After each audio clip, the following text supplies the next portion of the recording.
Mike, your new book, Climate of Hope, is extraordinary. And you do say in it that you don't fit the usual definition or the usual stereotype of a climate activist. I think I used the word tree hugger. You did use the word tree hugger. But tell me, this, in reading the book, it's quite clear to me that there's a business and a societal objective in all this, but it seemed very personal too.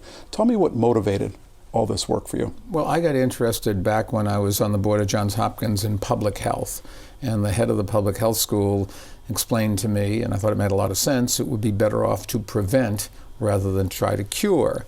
And so then I've, over the years, have expanded that to we should make our environment better so we don't come down with non-communicable diseases and we live longer and that sort of thing. The situation we're in now is that climate change could kill us all.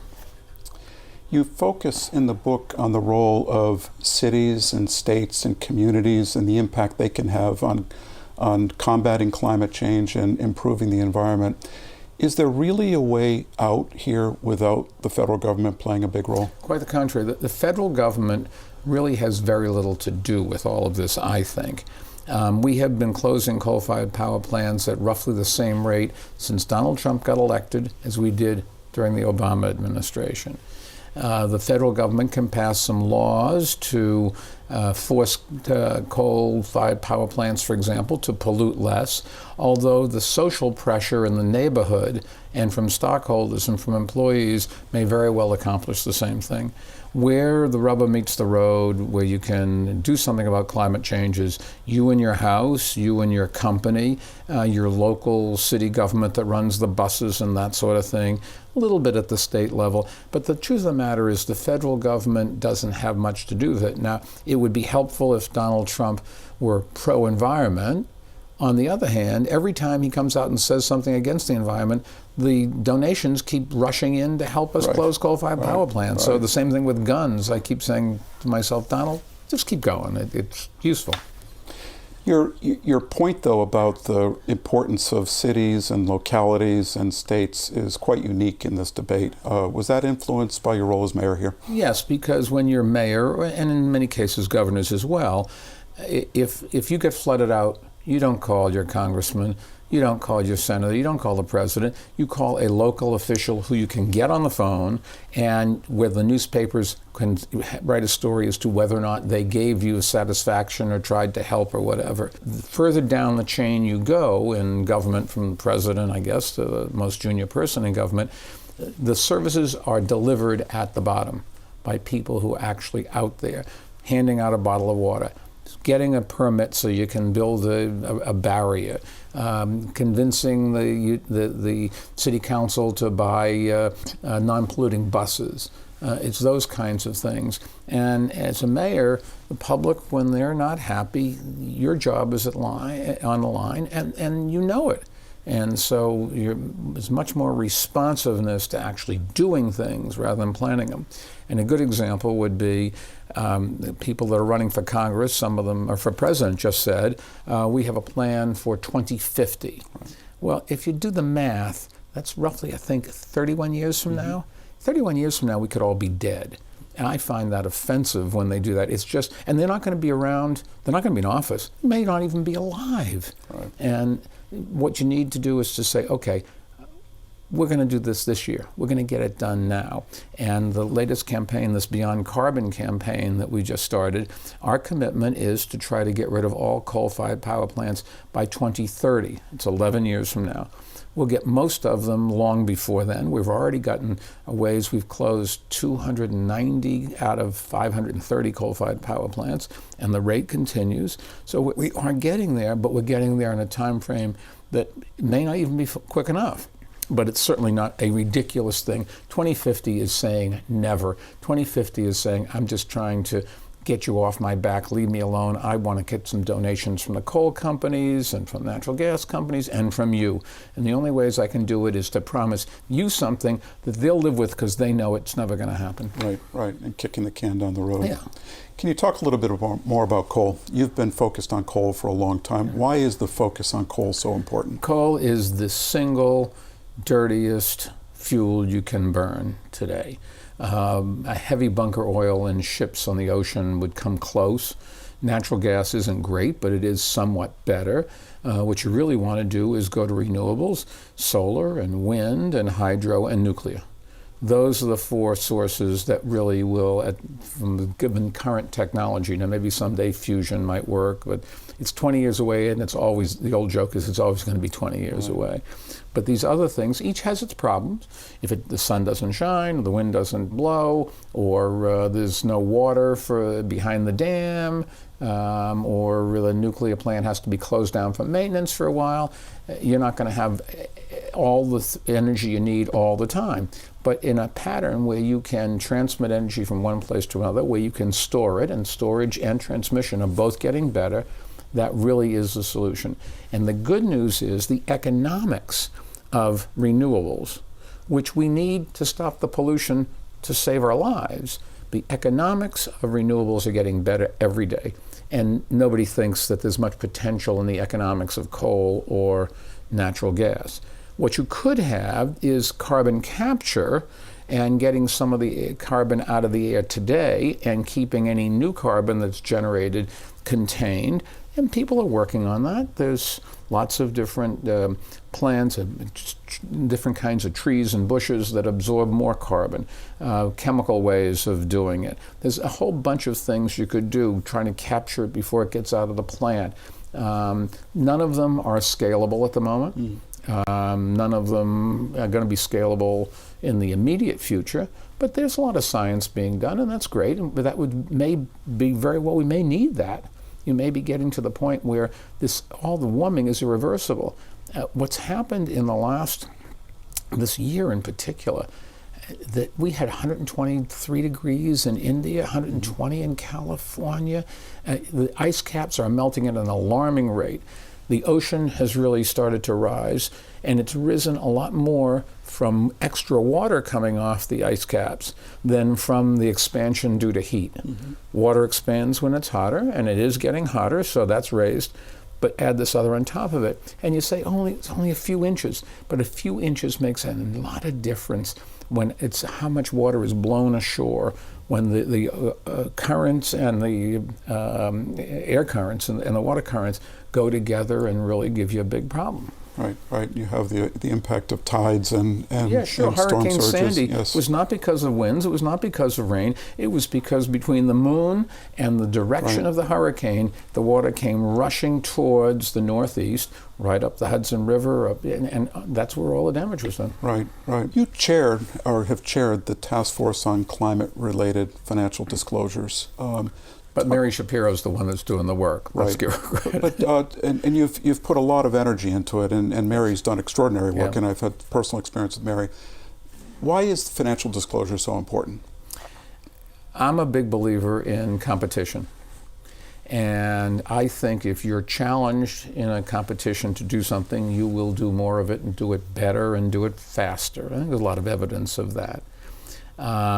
What the good news is that the public wants to hold you responsible for your greenhouse gas emissions.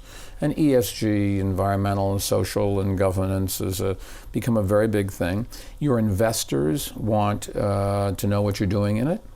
And your customers want to know what you're doing in the climate space as well as the other things. This is a ways to let you show on a comparable basis with other similar institutions how well or how poorly you do.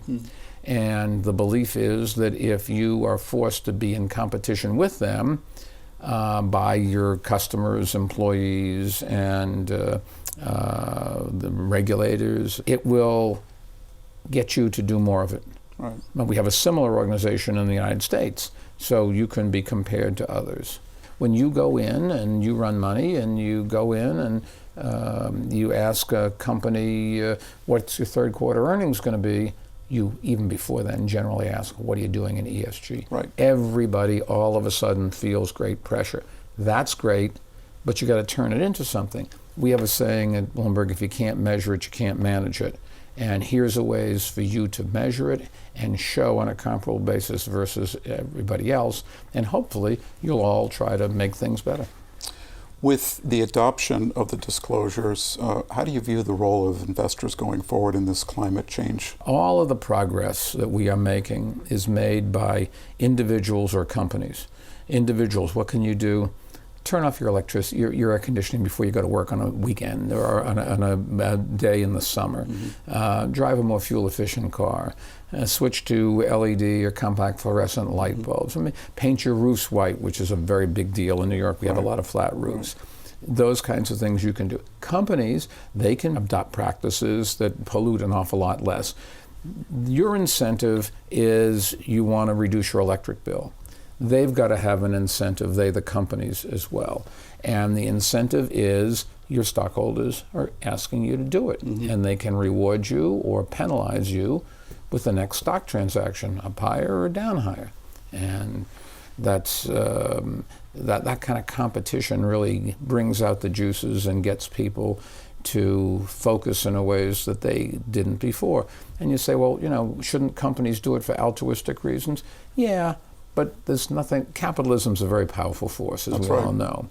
And if you will reduce your energy costs, you will do it. If a coal-fired power plant can do better with renewables, they will do it. We'd like to say we pressured them, and the Sierra Club certainly does, and we're happy to fund them.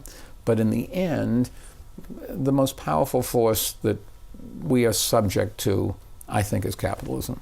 And it's a great, not perfect, needs some regulation, but is a very intelligent ways to allocate resources and to incent people to do things. And I can just tell you, when we recruit, for engineers say, and we compete with Apple and Microsoft and Facebook and all the big companies, so the best and the brightest.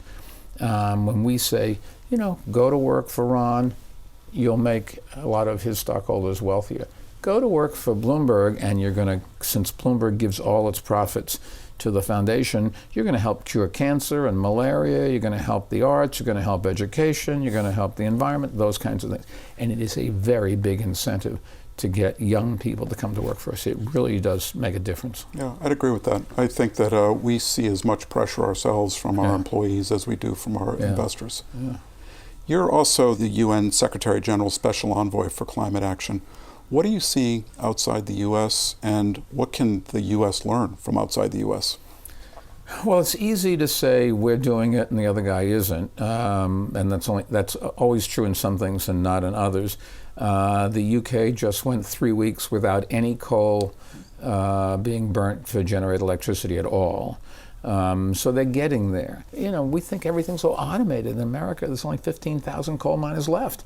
And that's not because we're having less coal, although we are using a lot less coal. It is because we've made it a fully automated process. Right. You come in and one big machine rips the top off the mountain, takes the coal out, then they declare bankruptcy so they don't have to put everything back. They don't have to honor their commitments to their employees for health and retirement benefits, and they go someplace else and do the same thing again. I think if you combine all Europe together, it's right in that mix of the top four. Right. Some of the countries are doing well. They all pledged big things back at COP21, this Paris agreement. Paris, yeah.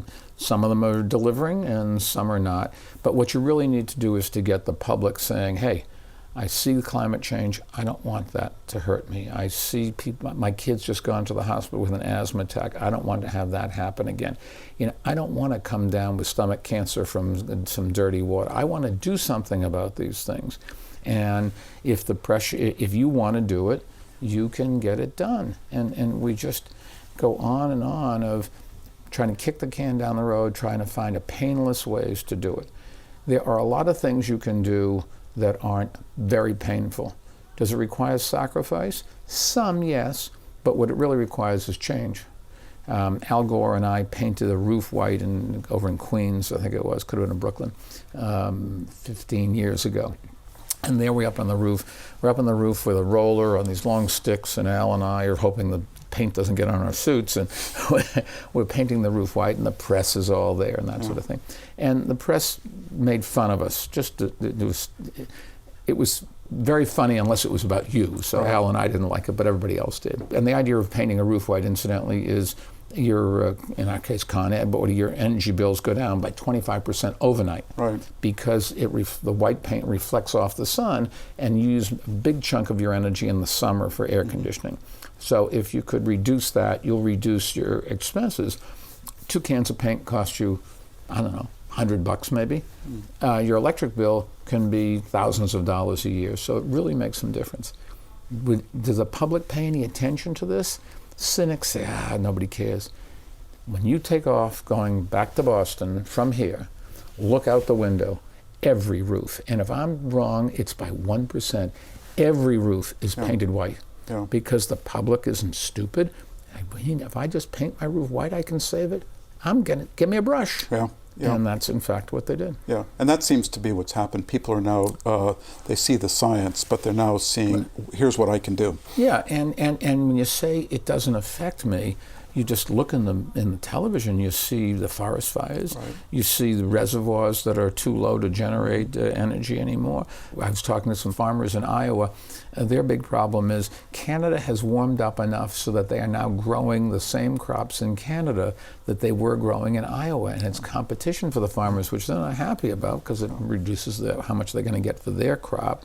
The Great Lakes have flooded. It goes up and down, but nobody's quite sure why. Mississippi River is over its banks all the way down. There's droughts where we haven't had water for a long time, and places where we used to have droughts and now we have floods. People can see that, and we've gone from a world where some congressman stands up and says it doesn't exist. And then they went to, it's a commie plot. And then they went to, it's there, but it's not man-made. Right. And now they're at the point of, they just don't want to look stupid to their voters. So the voters are throwing them out and bringing in people. It doesn't mean every election you get thrown out, but on balance, the voters are not stupid. They want you to do something. They get worried. If you look in the middle of Florida, the aquifers, which is where they drill down and get the water out, is now starting to be salt water. Right. Because the oceans have come under all the land because they've taken so much water out. And there's lots of places. We are going to have enormous dislocations in this world as people can't get water and food, particularly water. You can last a while without food. You can't last 2 days without water. And so if you're in a place in China or India or America or whatever where there's no water, you're going to move. And wherever you're going to move, they might want to keep you out. But short of shooting, you're going to die unless you get some water. So you're not going to pay much attention. You're going to keep walking into whatever the barriers are. And we've just got to do something about this. Yeah, I mentioned to you before we started taping that I'd just come back from the Vatican on this very topic. And that's one of the issues that they've described, that this will disproportionately affect the poor. Absolutely. It'll be around food and water security. We have reduced worldwide poverty by 50% in the last 3 decades. If you measure poverty by a meal in your stomach, a roof over your head, and being literate. Right. And as we walk away from global trade or create shortages of water and the crops, the fish in the ocean, which is getting to be a disaster because we're polluting the oceans and the fish are dying, and a quarter of all the people in the world get all their protein from the ocean. That's right. That's and right. so if you damage that, dying is not something most people want to do. With their last breath, they're still going to work on trying to stay alive. That's right. And who's ever in the way, they've got no choice but to go at them. Mike, I'd like to end where I started, which is your book. Your book is remarkably optimistic. Carl Pope deserves an awful lot of credit for that. And what gives you hope? What's fueling that optimism? Well, there are people doing things, whether it's enough, whether it's fast enough, it's the right thing, or what. You can have arguments about it. But I've always been a big believer that the public is smarter than the press and our elected officials give them credit for. And they are out there, they're not willing to sacrifice everything overnight. Let's not get too carried away here. But they know when they're being conned, if you will, by government, and they get around to the election, and maybe not every election, but they basically throw the bums out and bring in somebody who can do something because they know if they don't get the services they need, their kids aren't going to get an education, the kids aren't going to be healthy, they may get killed in natural disasters. As the oceans warm up, we're going to have more storms and bigger storms and a lot more rain because the oceans give the heat to the storm, and the clouds are thicker, and they take more water up and they dump it on you. And you can have 10 feet of water in 2 or 3 days in a place that normally has a few inches. And the systems that we have aren't designed to carry it away and keep it from polluting and all that sort of stuff. So, but we are doing things, and that's what the book Climate of Hope was about, is we're not doing everything, but we more and more are recognizing the problem, and not everybody, but more and more people are trying to do something. And so if we can convince you, and you can convince your kids and your neighbors, and you make little changes in what you do, it has worldwide consequences. Now, we may be so hot already that there's a process where things keep getting hotter and hotter and hotter. Like you don't have any ice caps, so they can't reflect the heat of the sun away, and so we're going to get hotter and hotter and have disastrous consequences. Maybe it's too late, but you got to believe that if we do something, we can make a difference. If you stop polluting, I benefit. If I don't stop polluting, you get hurt. Right. It's symmetrical. We all breathe the same air around the world. When people say, oh, well, it's just a theory that we're going to get hotter, that's like saying gravity is just a theory.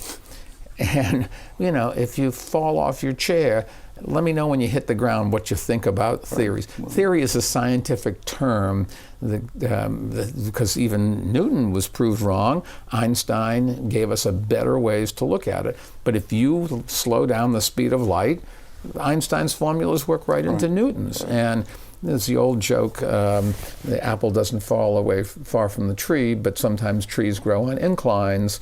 Gravity really is there. Climate change really is there, and we can do something about both. Mike, thank you for all you do. Your work, your energy, your research on this is going to help us all. Because people are going to watch you, listen to you, and you have a credibility in the business world, the financial world, in Massachusetts, and you'll make a difference. Are you going to solve all the problems? No, but every bit helps. Well, we all have a role. Thank you. All the best. Thanks. Thanks for having me.